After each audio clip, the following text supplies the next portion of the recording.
Welcome to Glide Memorial Church celebration. We are honored to be in conversation during this Pride Month with our co-founders, the Right Reverend Cecil Williams, and San Francisco's former poet laureate and mother of the church, Janice Mirikitani. We're going to be talking about LGBTQ issues, the intersection of leadership and queer communities, and the role that Glide has played in the lives of LGBTQ folks. So I would love to know, how did your compassion for LGBTQ plus folks bring them into Glide? What was it about you think brought people into Glide? I think there are historical bases for how Glide had been outspoken about advocacy for the LGBTQ community because of our position that had a very different stance from the traditional church. And that was in the form of one of the formations of the organization, the Council on Religion and the Homosexual, which Cecil was part of creating with about three other clergy in the early 60s, was a paper or a document or a proclamation that basically said, we want open dialogue with the homosexual community so people can understand you fully as human beings, your full humanity. So you remember that with the Council on Religion and the Homosexual? I remember it vividly. There's no doubt about it. I felt very strongly that I didn't even understand what they were calling homosexual. I remember a member of our church back home, though, that was openly gay, African American, and he helped us to begin to understand that this man was different from what we were, and he said, "You gotta get with it." But we didn't know what he meant by get with it. You know? So Jan is right. We created the Council on Religion and the Homosexual. Yeah. It was a document, a statement of the church, Glide Church first of all. And so from that group of people came the thrust of what it meant to be together in dialogue where we could begin to open up possibilities of that dialogue leading us into action. And so what we did, we just said, we're going to go and we're going to do it, and we commit ourselves. But what we were trying to do is start something that we had similar problems. The gay community was going through problems with especially the police department. And we said, we got to deal with this kind of thing. And so we pointed in the direction of helping people confront the police department. My friend got me a job at Glide, and I said, I don't come close to churches. I don't do church.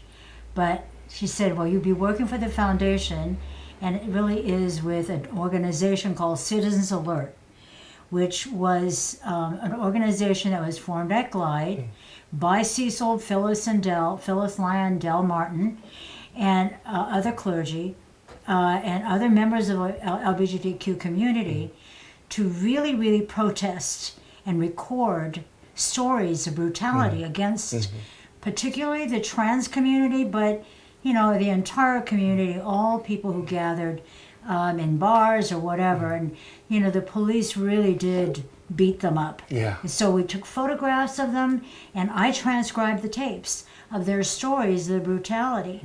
And that made me realize, oh my God, what human being deserves this treatment?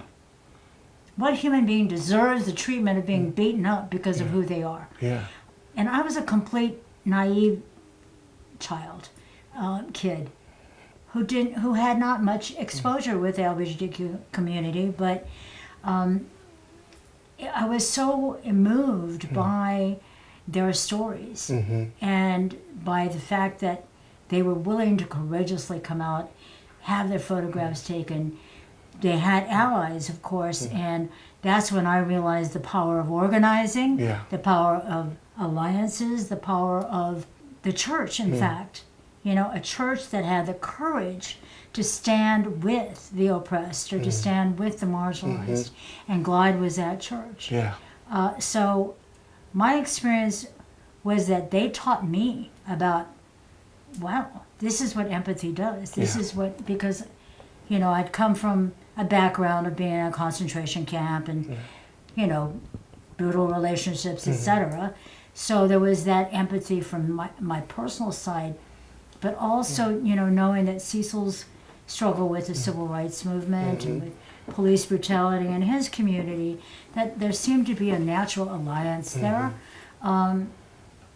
But moving from Citizens Alert and they would take the photographs and the stories and the transcriptions to the police commission and demand that the police department no longer practice the brutality against the gay community. And that was, you know, that was very, I think, very revolutionary. We made a commitment at that time that we were going to commit ourselves to make action take place at that particular time. The church had been talking, but it was not walking. The church needed to become alive and touch the lives of people where they hurt, rather than trying to project some Sunday school notion. And I think the important thing is that we moved on bringing people together Yeah. with real love. Why is love and preaching about love so important? Because all of us, no matter where we come from, no matter who we are, no matter where we are, national or international or local, no matter who we are, our humanity says to us, there's something that everybody needs, and that's love. Love. If you got love, baby, you can go. But if you don't have love, you don't go. Yeah. That's just it. I mean, you can try to fool people, but they catch you. They catch you. Yeah. And that's exactly what happened. They got us. Yeah. They got us, and we got them. I think love also causes you, transforms you to be able to accept who you are, and says, you can define who you are. You can say who you are. No matter what your shame, no matter how much you've kept secrets, no matter what you've hidden because you're too embarrassed to tell about how you were abused or how you were beaten up or how you were bullied or, you know, what you did to cause that kind of shame, what you thought you did. It's usually not your fault. Yeah. And it is, you know, when you tell that story, and you see that other people have experienced very similar experiences, it allows you to really embrace yourself for who you are. Rev, can you tell me about your experiences being Grand Marshal of the Pride Parade and what that meant to you? First of all, here you have thousands of people drawn together at a location called Market Street. But we know it really is gay pride. Gay pride. I mean, what more can you say except, yeah. Because everybody comes. Yeah. The children come. The mothers and the fathers come. The Native Americans come. African Americans. All kinds of people. Walk of life.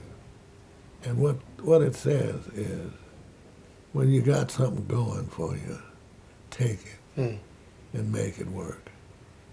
And that's what the Gay Pride parade has done. It has made things work. Behalf of going back to the original statement. Here we are, wanting to create some dialogue. And for some 50 years ago, or whatever the case might be, it becomes a reality because here the people are together. And if that's not dialogue, I don't know what is. Yeah. If that's not bringing people together, I don't know what is. Yeah. If that's not affirming this act Yeah.